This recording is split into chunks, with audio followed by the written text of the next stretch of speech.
Toto je Besinka. Besinka je 11-ročná fenka. Je to úplne veselá psica. A napriek tomu, čo všetko v živote zažila.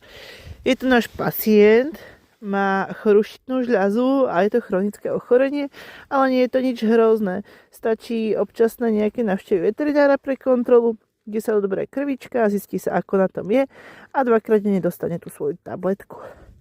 Besinka nemala v živote šťastie. Mala zlomenú zadnú nožičku, keď k nám prišla, bola to stará zlomenina, čiže tá nožička je stále krivá. Mala šteniatka v osade, tie už všetky vyrastli a šli domov.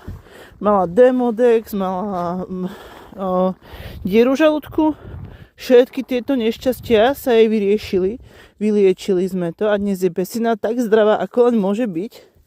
Je to veselá psica, veľmi maznavá, veľmi poslušná, šikovná, tichučká, nenáročná.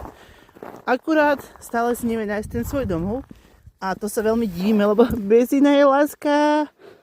Láska. Tak pomôž Besinke a zdieľaj jej video.